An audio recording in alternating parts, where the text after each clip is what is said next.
Hey guys, guys, girls, lady boys, Z's, and whoever else, it is, I don't know what the hell it is. It's 110 degrees is all I know. A Utia today. So we got to a Utia today. We took the taxi, came here, cost us 2,000 baht. I think it was well worth it.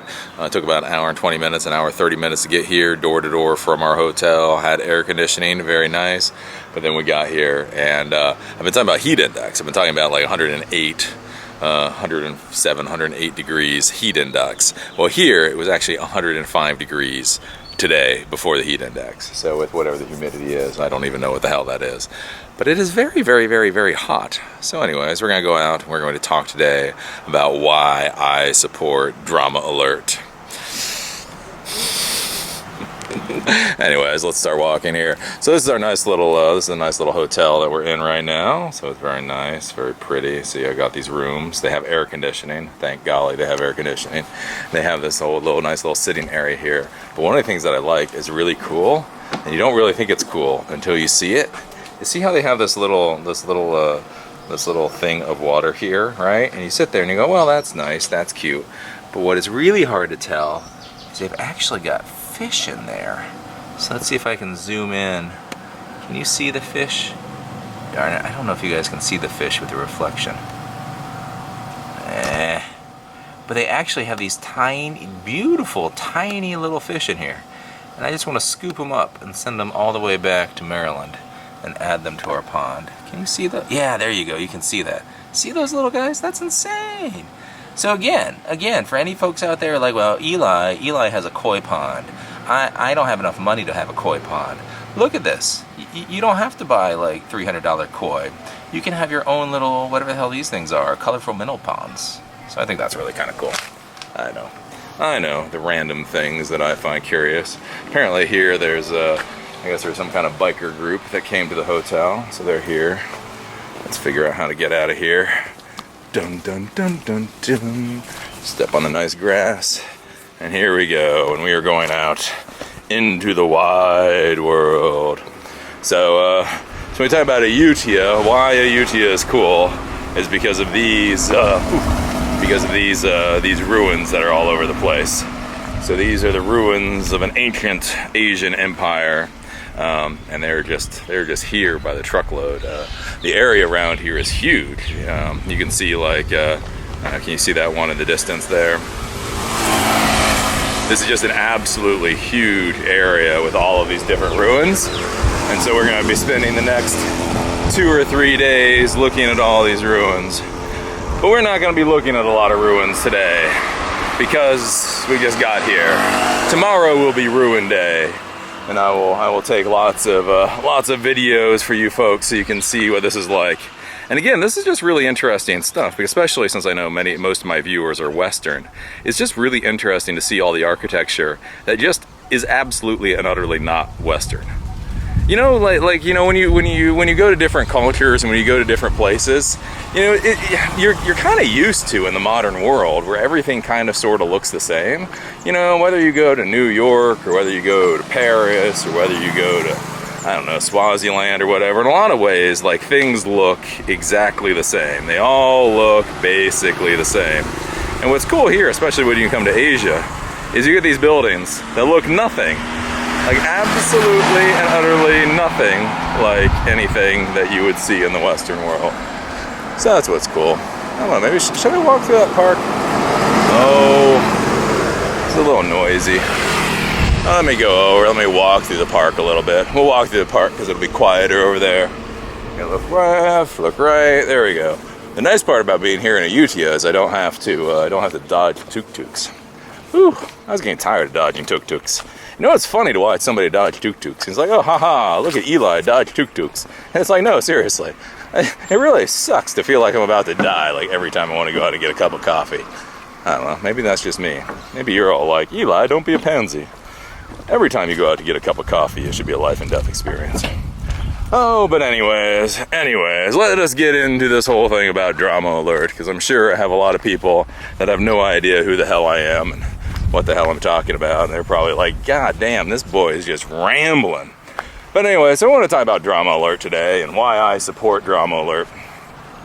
And so why this comes up is there's been a lot of quibbling, there's been a lot of arguing, and there's been a lot of pissed off people about drama in the YouTube community lately, and they are just losing their minds. And why this comes up right at this second is because Markiplier did a video about how YouTube is changing, and then PewDiePie did a video about how he dislikes this whole drama thing in YouTube anymore.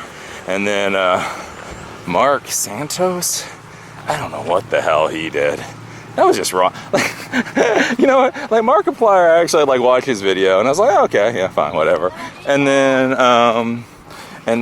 PewDiePie did his video. I was like, okay, yeah, whatever. And then was it Mark Santos or whatever did his video, and I looked at that and I was like, what the hell? What is this? I don't even know what the hell this boy's talking about. Anyways, and so there's a big thing right now. There's a big reaction in the YouTube world about drama. Is there too much drama in the YouTube world?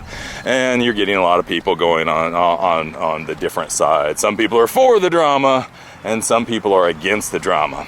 And then, of course, Eli comes in the middle and says, I'm for the hashtag drama alert. And you go, oh, you mean you're for Keemstar? No. Did I say I was for Keemstar? No, I am not for Keemstar. I'm not necessarily against Keemstar. I don't know enough about Keemstar. Keemstar seems to be a bit of a douche. Seems to be a big bit of a douche. And not like in the business owner douchey way, but like in possibly the very extraordinarily douchey way. And so I'm not for Keemstar. So you go, oh, okay. Well, so you're for drama on YouTube. It's like, well, no. See, I kind of got screwed with this on the reaction channels. I'm not necessarily for drama on YouTube. You know, well, what do you mean by that? What do you mean with the reaction channels? Well, here's the issue, right? So I did a video a while ago talking about how I actually support the reaction channels on YouTube. That I think reaction channels are fine things. And frankly, if you have 500,000 or 1 million or 1.5 million subscribers, and you show a video of mine, and you quote-unquote react to it, great. Thank you for the free advertising. And I honestly believe that to the point that even when this horrible YouTube channel called The Drunken Peasants, with like 100,000 subscribers, and just, I don't even know what the hell they do. I mean, people say they roasted me, and they didn't really roast me. They just, I don't know what the hell they did. They called me a snot bubble, a fart bubble, snot bubble. But anyways, I actually approved of that because it brought people to my content. And so I talked about how with reaction channels, I was all for reaction channels. Well, here's the problem, right? Man, god damn it. As soon as I say I'm for something, people just gotta start getting stupid about it, right? And so the thing was, I'm for reaction channels. I don't care about reaction channels. You know, one of these reactors, Tyrone Magnus or whoever the hell, they can take an entire video of mine and react to it, and I really do not care. But the problem is after the thing with all the reaction channels came up, you then started seeing all these prominent YouTubers that already had channels, that already had lots of subscribers, that are already doing this professionally, and then they started doing crap such as reacting simply to movie trailers. Like, have you seen this in your feeds? Like, how many people have done reactions to the Ghostbusters movie trailer?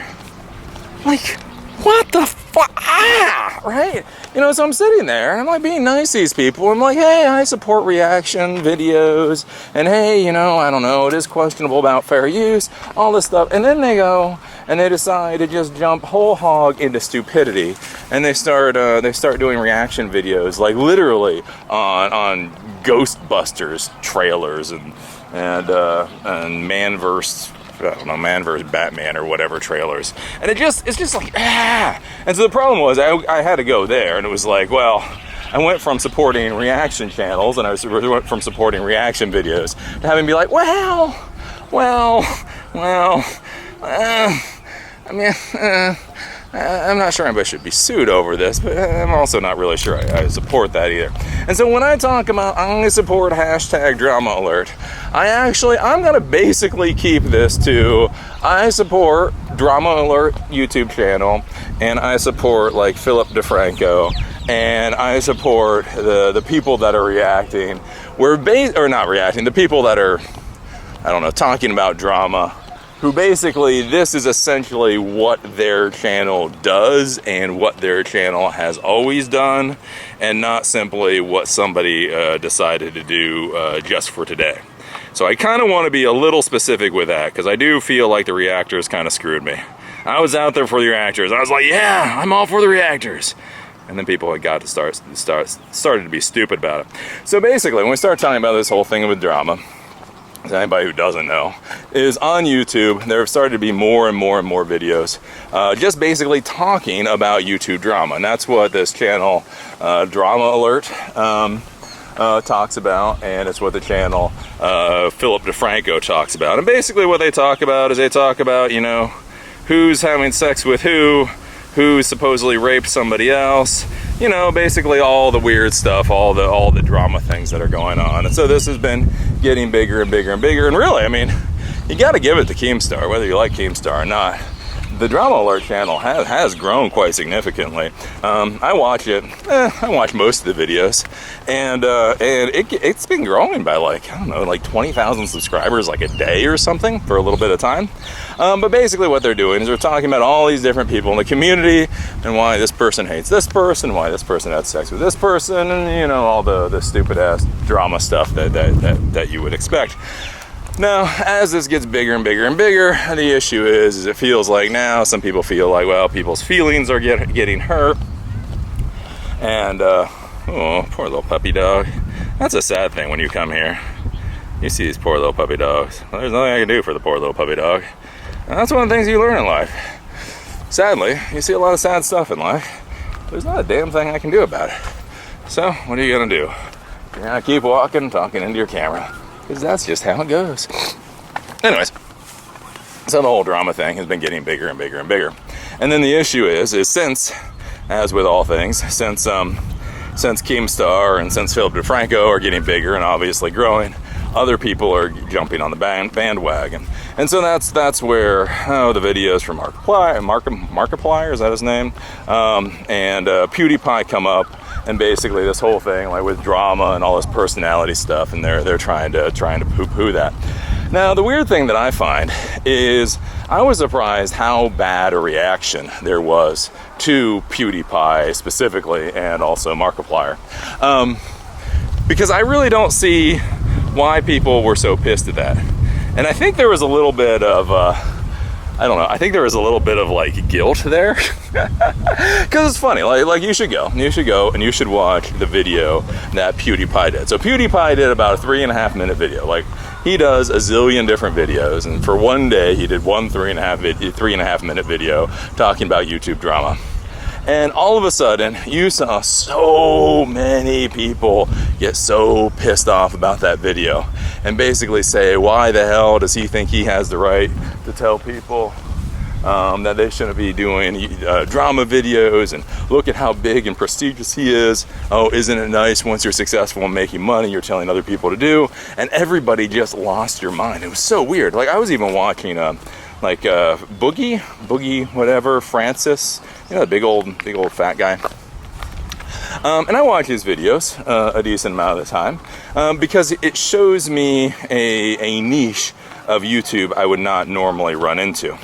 You know, I mean, if you look at Boogie and you look at me, we don't run in the same crowds. But as I say, just because we don't run in the same crowds doesn't mean I shouldn't listen to the things that he says and shouldn't be interested in the things that his folks may be interested in. So I watch his videos time and again. And what was really interesting is, like, after the PewDiePie thing, Boogie like lost it. He was like, I can't believe that PewDiePie said these things, and some of us, I'm not doing drama, blah, blah, blah. And I swear to you, like, the way that Boogie talked about it, it was that PewDiePie had specifically called Boogie out and said, Boogie, you dramatic bastard, stop giving people crap. But he didn't. Again, it was just this 3.5 minute video, just saying, hey, we're getting too much drama, and people are building themselves up basically off of trying to make other people look like idiots. And again, like I say, the PewDiePie video really just did not sound too bad. But you saw, like, Boogie lose his mind. You start seeing all of these people, like KSI. KSI was actually funny. I didn't listen to KSI before. listen to KSI. I like KSI now. But like KSI lost his mind. Like all these people like lost their mind on this whole thing. Like, how dare you? How dare you talk about drama, and how dare you say that we shouldn't do drama anymore? And who are you to say this stuff, right?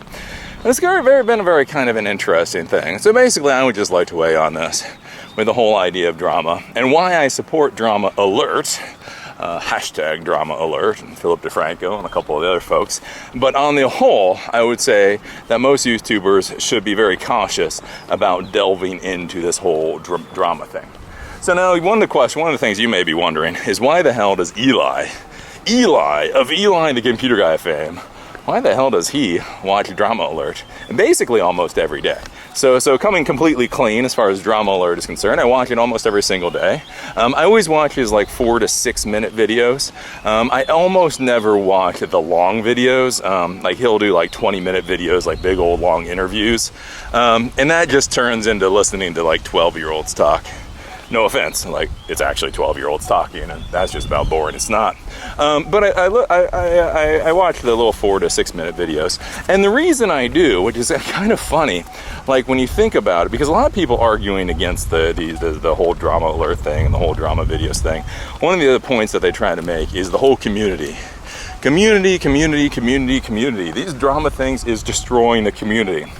Well, here's a problem. Here's a problem that I see is it seems like it's all the cool kids that are on the cool cliques talking about how the new geeks and dweebs are screwing everything up. Because honestly, one of the reasons I watch Drama Alert is to figure out who the hell everybody else is. Again, I am a professional YouTube content creator in Baltimore, Maryland. Yeah. Count how many people on one hand you think are professional YouTube content creators within like 100-mile radius of Baltimore. There's like nobody. Like I am so happy that all these people talk about the fucking YouTube community and act as if this is like some amazing thing. Again, as I've talked about for a long time, YouTube is a platform. YouTube is a platform for me. You know, I try to reach out a little bit. You know, I reach out a little bit to Lewis. I reach out a little bit to Grade A. I reach out a little bit to Barnacles. And basically, I'll just be completely honest.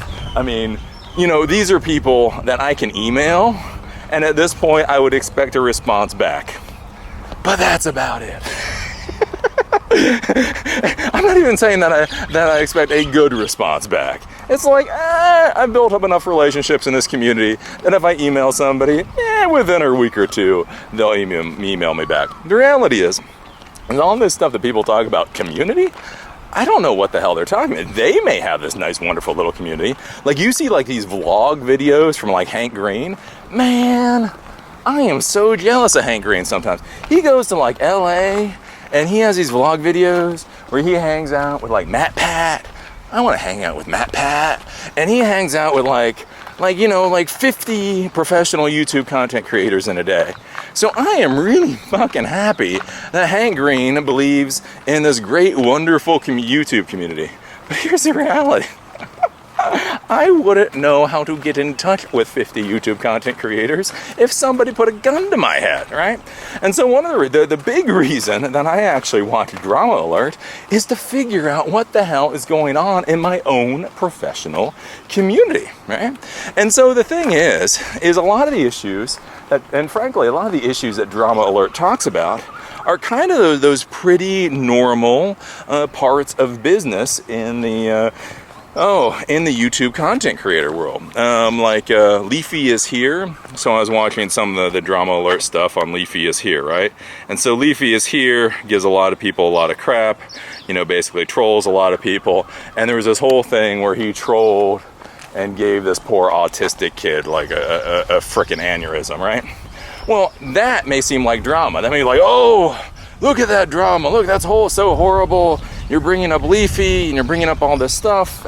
But the interesting part, though, is there is this question of when you're trolling on YouTube, there is a very real practical question of who makes a legitimate target. You know what I'm saying? Like, are we all supposed to be equal? If Leafy can be a target for being trolled, does that mean like anybody? Can an autistic person that has a couple of subscribers be a legitimate target for being trolled? Like, I don't know. And so when I watch Drama Alert and I learn about Leafy is here and the whole lizard squad and everything else, my golly, you want to talk about a park system that is in bad disrepair. And here's a funny thing, like I say, in the US, like all of these bridges would be closed. These bridges are completely open.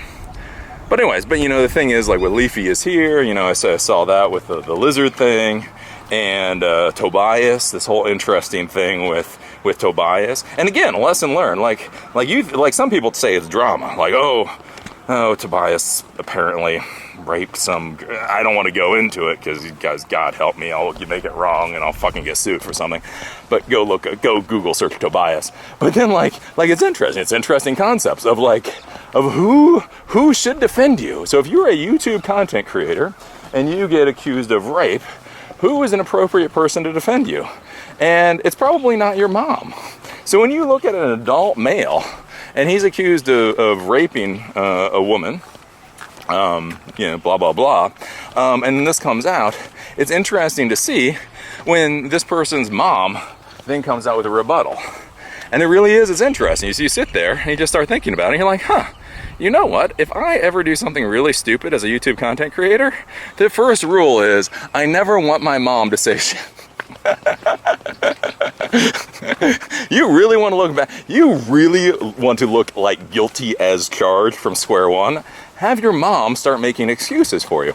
So again, I know that may sound stupid, it may sound, oh, that's all drama, blah, blah, but that's actually a practical thing. Like, if somebody is going to come to your defense, make sure the person who's coming to your defense seems like a reliable person to come to your defense and doesn't actually make you feel worse, right? Or make you feel, you know, bad.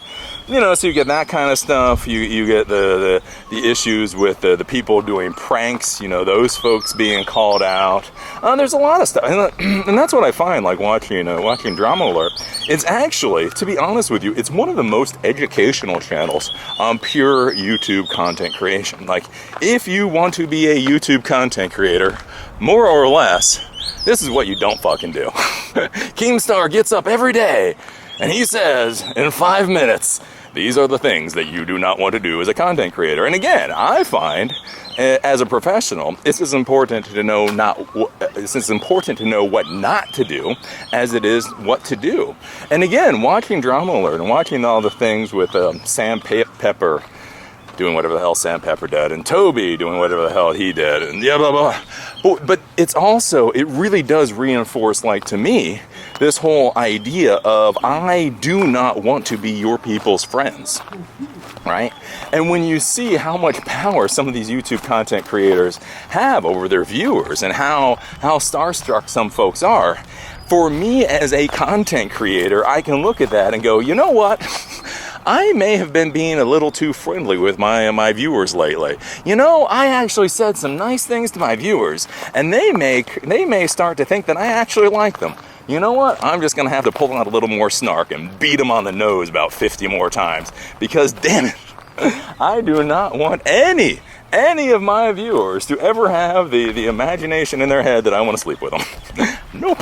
I don't want to go out with them. I don't want to have a beer. I don't want to have a drink.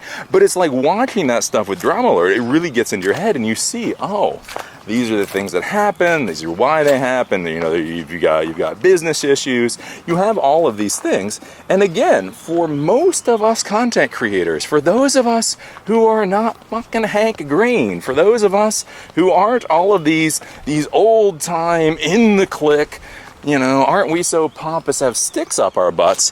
This is something that is actually, in fact, valuable. So again, I will not say that I support Keemstar, because as far as I can tell, Keemstar seems to be a wee bit of a douche. But even if somebody's a wee bit of a douche, and a wee bit may be an exaggeration, right? Even if somebody's a wee bit of a douche, it doesn't mean that they're not putting information out that is very, in fact, useful.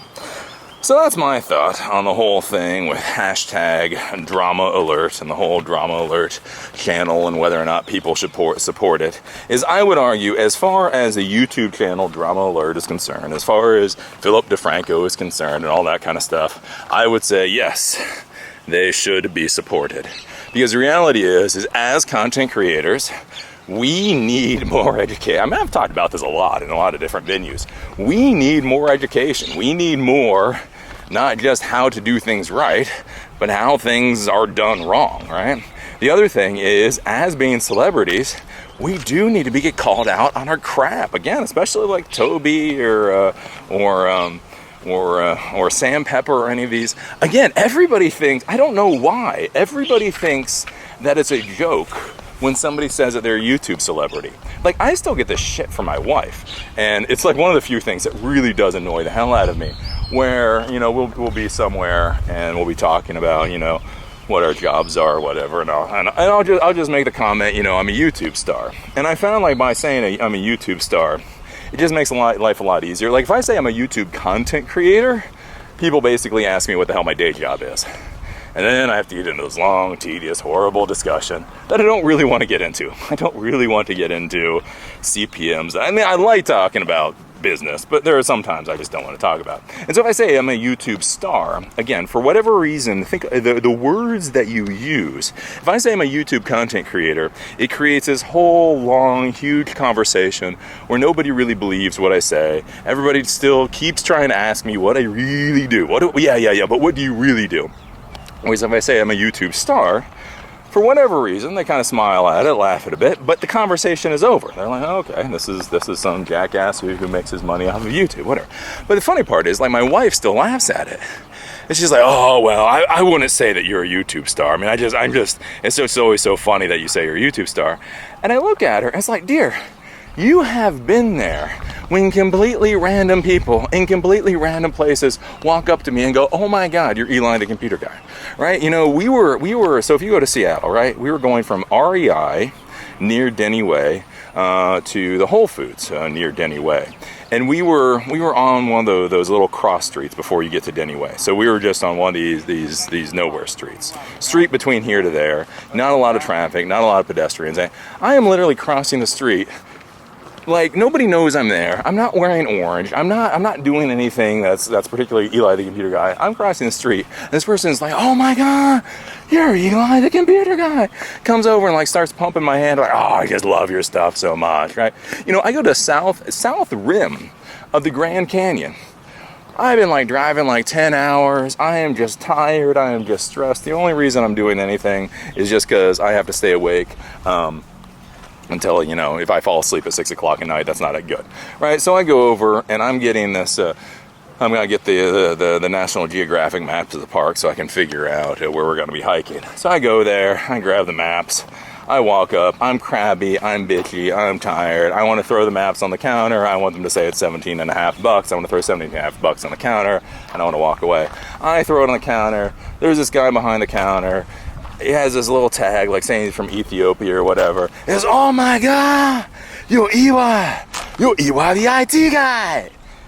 And I'm like, yeah, I'm Eli the computer guy. Oh, I love your stuff so much. Everybody in my town, oh, they love you. I'm like, okay. Well then, right? You know, I went to a Home Depot near my house. I went to a Home Depot near my house. And I'm going there buying whatever. Literally, guy walks up, goes, oh my God, you're Eli the computer guy. My wife loves you. And ends up, you know, we sit there in the middle of fucking Home Depot taking selfies with me. And that doesn't include Miami and DC and all these other like random ass places. And it definitely doesn't include when I go to CES and get hugged and stuff, right? And so the issue that we run into, and what a lot of people don't understand, is that we really are stars. We really are celebrities. And it's so bad, like, getting this through people's heads. Again, even like I say, my wife laughs at this. It's like, God damn it, dude. When people do marathons of me, when they watch like 13 hours of me in a row, right? It's not an exaggeration to say that I'm a star. And so by watching, like I say, with watching the Drama Alert and all that kind of stuff, it shows how much power so many of these YouTube celebrities have, so that, again, so we as a community can start trying to help both police ourselves and police each other, right? Because again, you know, it's one of those things. If you have some friend who has like 1 million subscribers on YouTube and he's going out to the club, you may not realize how many groupies there are out there. And you may just want to be like, you know, maybe you don't want to sleep with that girl tonight. You know what I'm saying? So that's the whole thing, like I say, with the Drama Alert and all that. I honestly, as a computer geek, as a professional YouTube content creator, I think it is a great thing. I think I would argue the people that it's pissing off are this whiny ass old guard that want things the way that they were, and they just don't like that it's changing. Like they feel like there was some wonderful special community. And again, I'm at a loss for it. I didn't start doing this stuff in 2007, but I did start doing it in 2009, right? So I've been doing this again 6.5 years ago. Back and look at my Eli the Computer Guy channel, somewhere like October or whatever 2009. So I have been doing this a long time, and I don't know what community all these people are talking about. They keep talking about collabs and this and that and the other thing, and it's like, okay, I'm not like an old timer like you folks, but I don't know what the hell you're talking. It's like I'm not that young either, and this wonderful world that you imagine that apparently existed at some point. I'm not sure how many people actually existed there. Again, just because your clique is changing, just because your friends are moving on or whatever, doesn't mean the rest of the community is. It kind of reminds me, like I always talk about, like the internet being a lot like high school, and I explain that with people trying to be YouTube content creators. There's this whole thing of the more popular you are, the more popular you become. And it really is there's this self-reinforcing effect within YouTube. And so one of the things that I see with YouTube, and that's why I laugh with these old guard content creators, is basically where I feel like they're in like a specific clique. Like they're like the thespians, or they're like the chess club, or they're like whatever. And their friends are moving on, and their friends are getting scholarships to colleges, and their friends are going to work, and their friends are doing all these things. But then they start screaming and losing their mind and saying that the entire high school is changing. It's like, no, the entire high school isn't changing. Your little group is going through massive changes, which is respect. I mean, fine. You know, I'm not. There's no snark there. I mean, all respect. But that doesn't mean the issues that you're having is a platform-wide thing. It is the issues that you are particularly having. So those are some of my thoughts with the whole thing with the Drama Alert channel specifically. And as far as, like I say, Drama Alert, the channel is concerned, I give it my support. I am a subscriber. I watch most of the vids. But here's the thing. So I talked about before that I support Drama Alert, but I don't necessarily support drama on YouTube. And then, of course, as soon as I say something like that, people are like, well, Eli, now you're just being stupid. Now you're just splitting. Look at that. Is that a snail? Is this a snail that's gonna eat my gonads? Nope. But it is a snail. Look at that. Anyways, so I support Drama Alert, but I don't necessarily support drama on YouTube. And it's like, okay, this is you're just splitting hairs. But no, actually, I would argue the reason that I don't fully support talking about drama or creating content about drama on YouTube for most content creators actually goes back to Boogie blah blah blah, or the Francis guy, right? Because it was really interesting. And again, you can do all the searches for this. I'm not going to put links. You do your own damn research. You're adults. But if you go, and again, if you watch PewDiePie's vid, it's 3.5 minutes of pretty just basic balanced stuff. Basically what he's saying is, listen, there's getting to be too much drama on YouTube. People are building their channels off of the pains of the others. And it's all a very reasonable thing. Again, for PewDiePie, it's amazing. I honestly believe someday that if PewDiePie wants to become a real politician, he wants to take his powers that he currently uses for video games and wants to turn them into something real for the world, that he could do something significant. Because it really is. It's about 3.5 minutes of about the most reasonable conversation about drama that you could want. I mean, it's just there. He's like, look, this is stupid, blah blah blah. We should focus on content creation, so on and so forth. Now, the reason that I am actually saying that most content creators should probably stay away from drama was because watching the reaction of Boogie, or Francis, after that, because he about lost his shit over it.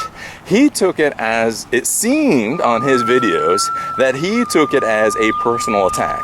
It seemed as if on the video where Boogie had a quote-unquote response to it, as if PewDiePie specifically called Boogie out and said that Boogie was the problem and that Boogie needed to stop. And so if you've never watched Boogie's content, Boogie does a lot of video game content. He also does this Francis where he acts like a retard, which I'm not really sure how that is politically correct, but hey, it's not how I make my money. And basically he was doing the game content, he was doing the Francis content, and then what he started to do is he started just to do more thoughtful content a little while ago. He decided, hey, I've got 3 million or whatever subscribers, I'm gonna start to do more soulful talk, more talk from the heart for people like me. And again, God bless, and apparently he gets a lot of views on that. And so one of the things that he started doing was he started talking about some of these issues going on with YouTube. So apparently he's been abused 9 ways from Sunday, and so he talked about like the Toby thing, and he talked about some of these other things going on, the YouTube drama things. But I found that he did it in a reasonable way. Like, I would have never thought that Boogie was being dramatic in his videos. I did not feel like he was preying on others. I didn't feel like there was anything malevolent about it. He was basically talking about, hey, these are the issues with abuse and all that kind of stuff. If these are the problems that you're running into, these are the things you can do. This is what my experience is, so on and so forth. But what was really interesting was to watch Boogie like lose his shit. Just fucking crap his pants over what PewDiePie said. And it's one of those things where you sit there, and this is one of the things I hammer on a lot of a lot of commenters on my channel, where one of the things I always say is, there's this whole thing of you doth protest too much. Basically that you argue too much, with the idea being that anybody who feels that they are truly innocent basically gives the other side the whopping middle finger and then moves on. Right? If you accuse me of something and I think you're being an asshole, I give you the middle finger and then I move on because I don't care. You're an idiot. You don't grasp what's going on. It's not worth my time to explain it to you. Here's the thing, right? And here's where you can tell many times when people feel guilty. And here's how you can tell when you feel guilty and maybe you might want to change your ways. If somebody calls you out and instead of just giving them the middle finger and walking on, you go into a whole tirade, a whole fucking tirade about how they're wrong and how they don't understand and how what they need to know is, and blase, blase, blase. You know what that really means? What that really means is you feel embarrassed on what you've been doing. What that really means is you already feel bad for what you're doing. And since somebody else called you out on it, you're not really arguing with them, right? My argument with a dumbass is this. You know what I'm saying? Like, if you were a dumbass and you call me a dumbass, this is the only argument I got. It's like, you know what? You're a dumbass. Go away. Done. Here's the thing. When somebody starts arguing as much as somebody like Boogie starts arguing, it really makes you think that the person that they're arguing with really ain't PewDiePie. It really ain't the Pewds. It's really yourself. It's really your own damn internal demons. And your own internal demons and your own internal angels are telling you what you're doing isn't what you should be doing. And again, I'm not here to be moral. I ain't here to be ethical. I ain't here to tell anybody what they should or should not do. What I am telling you is many times you know in your heart what you should or should not do. And if you start screaming and arguing and bitching and moaning, that probably means you already feel like you're doing something wrong. And the person that you're trying to convince in your righteousness, again, isn't PewDiePie. It isn't your followers.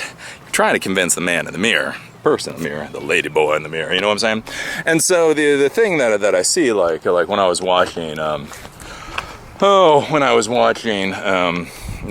Boogie, is that I came away with the honest impression that he does not feel comfortable with the content that he is creating, and therefore he had to lose his damn mind and become self-righteous about it.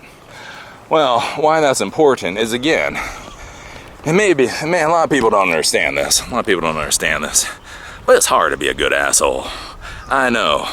I'm a level 9 asshole with a +5 fuck you. It takes a long time to get here. It takes a thick skin to get here. Because one of the things you have to understand, when you're a level 9 asshole with a +5 fuck you, is that you piss off a lot of people. And you piss off a lot of people in the way that they just never want to talk to you again.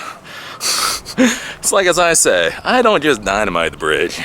I dynamite the bridge, I take crap on the bridge, and then as I'm about to walk away, it's like, you know, I also kind of need to take a piss. Right? But a lot of people just can't grasp that. A lot of people just can't deal with that kind of animosity and such. And so the problem is they want to be assholes. They want to be assholes. They want huge egos.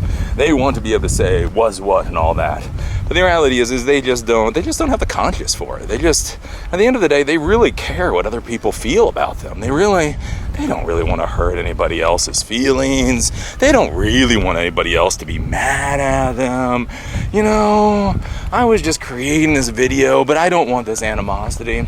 And so the problem that I see with a lot of the content creators creating videos around drama is they don't have the ball sack to be Keemstar. Again, as I say, I will support Drama Alert. I ain't necessarily gonna support Keemstar because Keemstar seems to be a level 9 douche. Right? But that's the thing. He is in fact a level 9 douche. So he can go out there and he can play the part and he can do what needs to be done. And the best part for him is he can go and fall asleep at night and not have any issues, I imagine. Maybe he has issues. I don't think he has issues, but maybe he does. Right? Where the problem is with a lot of people, they want to go out there, and the issue that I see right now with YouTube content creators is so many people are just trying to be lazy. They're trying to find the easiest way possible in order to gain subscribers, in order to gain views, right? And trying to be creative and trying to create new things is really difficult. I mean, look at me, right? Look at me. Holy crap. You know how fucking hard doing Let's Live videos is? This right here is creative. You know how hard it is to fly literally halfway around the world, spend the money to fly halfway around the world, to be in a place that's 109 degrees with a heat index, to come up with ideas and concepts to be able to talk to you folks about for an hour at a clip, and while I'm talking to you an hour at a clip, also be able to do some filmography and show you the wacky cool things that are around me, right? Man, this stuff is hard. I am a content creator. I am creative. This is some difficult crap. And as I say, most people don't really want to do difficult crap. Most people really don't want to go through and do all the things that need to be done in order for them to be successful. What they want to do is they want to hack the system. They want to find the easy way to do it, right? And so the issue is, this is just in ruins.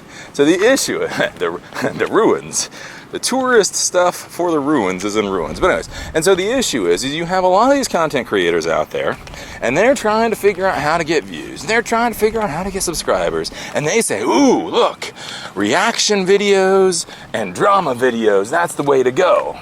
And again, as I said before, like with reaction videos, I really don't mind if you do a reaction video on Deadpool, or you do a reaction video on my videos, or a reaction video on anybody else's videos. But when you start doing reaction videos on fucking trailers, come on, guys. Guys, girls. Come on, right? And so the issue is I see people are like, well, okay, well, there's doing too many reaction videos, so we're going to start doing these drama videos. We're going to start talking about all these people on YouTube, and we're going to start throwing down our opinions on these people on YouTube. And yeah, that's how we're going to get views and subscribers and all this. But here's the problem that I see. They don't have the cojones to really throw down. Right, you know, when I talk about Lewis Rossman, or I talk about Barnacules, or I talk about Craig Chamberlain, again, I talked about Craig Chamberlain the other day, right? And you know what? I stand behind every fucking word I said about Craig Chamberlain. If he decides to give me a phone call and start screaming at me for whatever reason, that's fine. I really don't care. He pissed me off. If you piss me off, I am more than happy to tell the world that you pissed me off. Even if it was like 3 years ago. Because it was a good life lesson. But the issue that I see is so many people want to go out there and they want to create content that gets the views and the subscribers. They want to start talking about other people, but when you start talking about other people, that brings in emotion, that brings in ego, that brings in hurt feelings. And I don't think most of these folks can really deal with it. I don't think most of these folks can really deal with the crap show that they're going to bring down on themselves. Because if you're a new content, think about this, if you're a new content creator, let's say you're sub 100,000 subscribers, or you're pretty low, and then you start talking crap about other content creators. Do you think the other content creators are ever going to want to deal with you? Do you think they're ever going to want to take you seriously? Again, like I say, with the drunken peasants with me. I am fine that they did a reaction video on my whole "Where's the Fair Use" video, and they called me a fart bubble. From an advertising perspective, I'm absolutely fine with that. But do you think I'm ever going to deal with the drunken peasants? Do you think that they're ever going to be anybody that I'd ever want to have any kind of dealing with? Absolutely not.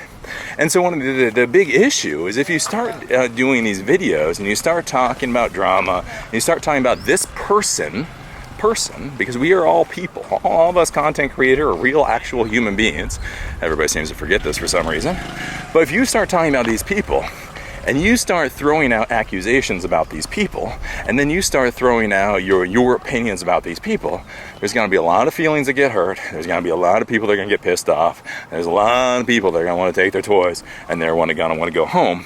And then you have these little content creators going, but all I was trying to do, but it's what everybody else was doing. I was just doing what Keemstar was doing, and other people are doing it, so I should be able to do it too. Oh yeah, well... Doing that made you toxic, and nobody wants to deal with you. Ever, right?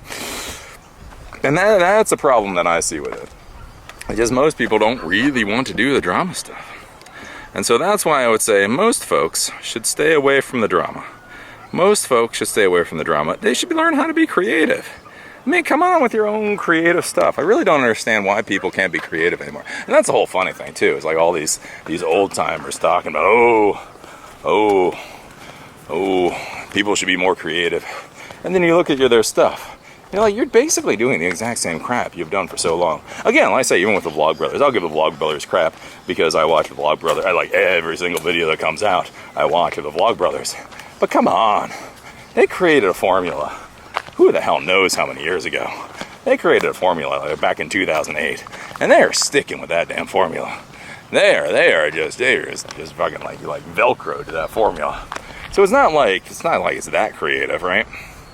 But I would argue more people should just learn to be creative and just leave the drama aside. When you start getting the drama in, when you start getting the emotions in, then people start getting pissed off. Then you start getting people have their feelings hurt. And what I would argue is most content creators really can't handle it. Most content creators really can't deal with it, and it's just a bad way to go. Again, if you're a level 9 douche, man, if you are a Keemstar wannabe, go for it. But if not, because again, like I say, just go watch that video from Boogie, and you tell me watching that video from Boogie if that is somebody that doesn't feel like personally embarrassed. You watch that video from Boogie and tell me you don't think that he doesn't feel bad for what he's done. And again, and the thing is, I'm not telling you that he should feel bad for what he's done. I actually watched his videos about Toby and the other people, and I think the videos were fine, and I would have never thought of them as quote-unquote YouTube drama alert videos. But again, it's not what my opinion is what he seems to personally feel. And if you watch that video, he seemed to take PewDiePie's thing as a personal brutal insult. And if that's the case, I would argue that's not what PewDiePie said. That's what little demon in his own head said. That would be my thought. Oh, that would be my thought. So anyways, I showed you guys a bit of a Utia today. So I guess I lied. I wasn't going to show you folks a Utia today, but I ended up showing you a bit of a Utia. But this place is huge. This is like only one small section of a Utia. So we're going to go through all of it tomorrow, or a good chunk of it tomorrow, and I'll do all my nice little video clips of it. I am happy. I should be able to upload my videos while I'm here in Utia. It's not great. It's only like a 2 megabit per second upload. But again, as I've said, I don't have to worry about latency. I'm not playing World of Warcraft. It really doesn't matter to me. If a video uploads in an hour or a video uploads in 23 hours, functionally, there is no difference there for me. So as long as it uploads. So if I get 2 megabytes per second, these videos are generally about 13 gigs. Again, it'll be like 10 hours. But they'll upload. So I am happy with that. We got a nice little hotel. Maybe I'll show you that later. I think it's called The Park. Is it called The Park on Ayutthaya? I think that's what it's called. The hotel room is like $40 a night, so it's pretty nice. It's got air conditioning. Oh, I love my air conditioning. Oh my golly, it is so hot here. It's so funny. My wife was kind of giving me crap. She was like, well, if you weren't here, I would get a room without air conditioning. I was like, yeah, sure you would. You know, it's really easy to say that when I have been very clear that I am definitely going to be getting air conditioning. That air conditioning is not an option. It's really easy at that point to say that, yeah, if you weren't here, I wouldn't get air conditioning. I'm like, yeah, you would. It is just like, it is a brutal. I don't know how these people live. Because, I mean, that's the thing, right? You know, yeah. See, these are the nice, happy. You know how they always talk about, like, oh, animals are so nice to each other. Not really. Oh, poor little guy. It's so sad. You see all these animals here with her, and they're all feral or whatever, so there's not much you can do about it. Like at home, if we saw this many dogs at home, my wife would be like all scooping them up and like doing the whole rescue thing. But here, there's just not much you can do. It's just like, yep, look at that doggy. He be screwed. What are you gonna do? Move on. But again, that's one thing like I want you folks to think about. That's one of the reasons I do these videos, is so you guys can see the real world. But this is why, like, a lot of people think I'm a hard ass. I'm not really a hard ass. I'm just a realist. I mean, look at that dog. That dog is injured. That dog has some kind of skin problem. That dog is injured, and that dog is just not gonna heal normally. It's not like, oh, all that needs to happen is, you know, a little bit of bed rest and he'll be fine. That dog needs some actual medical attention. But here's the deal. I have no idea how to give that dog medical attention. Even if we did get the dog medical attention, the fact of the matter is, he still wouldn't have an owner. Without an owner, he would be back to having problems within a very quick amount of time, and therefore, there's really not much functionally that you can do. And therefore, ooh, look, pagoda. Yeah, I know, it's easy to call me an asshole. It's easy to call me an asshole, it's easy to call me a son of a bitch, the whole 9 yards. But like, let me tell you, when you are surrounded by hundreds and hundreds and hundreds of people that are just fucked 9 ways to goddamn Sunday, and you got about $10 in your pocket, what do? Take the first bus out of town, because that's all you can do. You know what I'm saying? Oh, but anyways, yeah, all these puppy dogs around here, they break my wife's heart, but there's not a lot to do.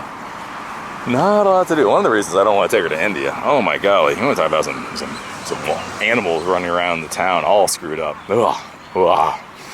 But, yeah. Anyways, that's a thought for another day. So we are here in Ayutthaya, so we have 3 nights here. And then after we spend 3 nights here in Ayutthaya, we're going to go over to, or up north to a place called Sukhothai. Probably spend another 3 nights in Sukhothai. And then past that, we will go up to a place called Chiang Mai. So we'll spend 3 nights here, most likely. Well, we have 3 nights. And then I figure we'll spend 3 nights in Sukhothai.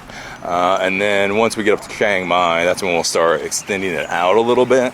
And we'll probably stay like at least a week in Chiang Mai. So there's trekking up in the Chiang Mai. Like Chiang Mai is like one of these big backpacker areas. So there's trekking up in Chiang Mai. You can go and ogle at the hill tribes up in Chiang Mai. They have the hill tribes of the folks that like extend their necks with like brass rings, so you can go and, you know, give them a couple of bucks and gawk at them for a while. And they have like rafting and other stuff. So, you know, good stuff all the way around. Look at this. She's like, oh, why is this person talking? So we'll go up there for a week, and then past that, we're most likely going to go to Chiang Rai. I think we'll do Chiang Rai for a week. And then past Chiang Rai, that's still up there in the hill country. We'll have to figure it out. This is actually a long time. Like, you don't really think about it. Well, I don't really think about it. But 6 weeks is a decent amount of time. So we've already been here a few days. So by the end of Sukhothai, or the end of Ayutthaya, we'll have been here around a week. And so by the time we get done with Chiang Mai and Chiang Rai, we'll be about to the end of 3 weeks. So yeah, maybe at the end of that, maybe we'll take a flight out, because there's a lot of really inexpensive flights within Southeast Asia, like $100 around one way. So what we might do is we might take like a $100 flight from Chiang Mai to Siam Reap. So Siam Reap is where Angkor Wat is. And then go there, stay there for like a week or so, and then I'll maybe go to the south and figure it out. I don't know. Look at that, cute little birds. It's all an adventure. I have to tell you, having done this type of adventures before, what I really like having is a bank account. Bank accounts are beautiful things. Last time I did all this, I had like no money. I had like zero money. And that really sucked. Oops, I passed my guest house. Let me go back to my guest house.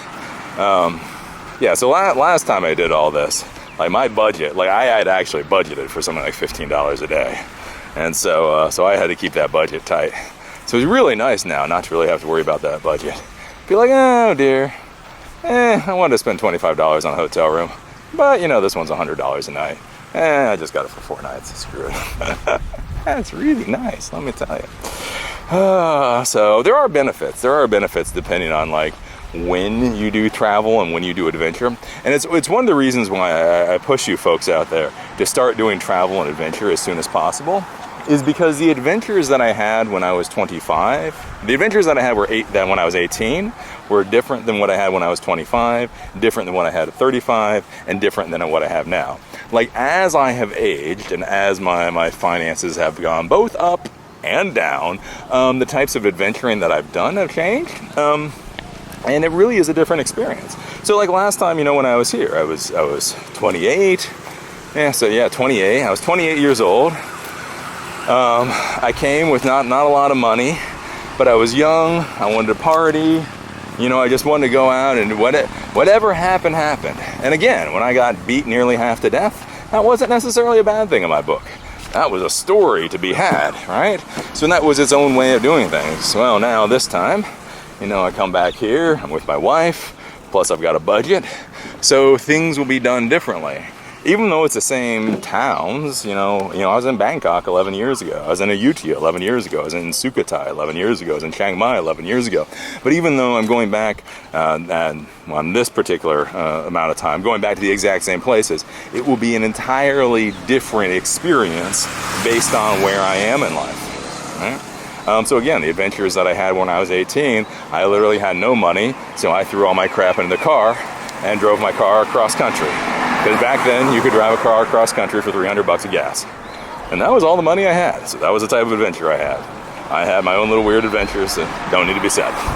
You know, a number of years later, when I went backpacking through Europe, again, I went backpacking cheap, but on the other hand, even though I may say I was backpacking cheap, the reality is I was able to pay $800 for round-trip airfare. I was able to pay $1,200 for Eurail tickets. I was able to like put down like $4,000. So like my backpacking through Europe for three months cost $5,000, which yes is budget, and yes, you know, I was going very cheap. But then again, $5,000 is a crap ton more money than $300. You know what I'm saying? And so you have these different experiences based on where you are currently. And so that's why I would say you should go out there and start adventuring now. Again, a lot of people say, oh, you know, I'll go travel through Europe once I've retired. And let me tell you something. Any of these jackasses out there talking about they're going to travel through Europe once they're retired, you will never have the experience. Look at me. Look me in the eyeball. Look me in the eyeballs. You will never, at 65, have the experience of dancing your ass off, getting completely plastered at the church in London at 1 o'clock in the afternoon and having a very fun time with a travel buddy you didn't think you're gonna have a fun time with. You know what I'm saying? Like, that's an experience you have when you're 25. When you're 65, you may have a wonderful experience, but it will not be that one. I can't guarantee you much in life, but I can guarantee you that is not the experience you'll have. So, you know, these are the things to be thinking about. So a lot of people are like, oh, you know, Eli, I'll do it when I have more money, or I'll do it when this and that and the other thing. It's like, no, do it when you want to do it, because that's all you got. That's all you got. But anyways, I'm probably losing my train of thought at this point. So I'm gonna go in, grab some more water, suck up the wonderful, beautiful air conditioning, and then we're gonna go to the night market tonight. So in Thailand, one of their big things is they have these things called night markets. So since it's so damn hot during the day, they have these markets that open up basically at night, 6 o'clock to like midnight or whatever. And they have food, and they have clothes, and they have all this kind of stuff that you can buy and all that kind of stuff. So we're gonna go there. We're gonna hopefully be able to grab some food and smoothies and all that kind of stuff. And yep, and that's what we're gonna do tonight. So with that, at like darn near almost exactly the hour mark, we are going to call it a day.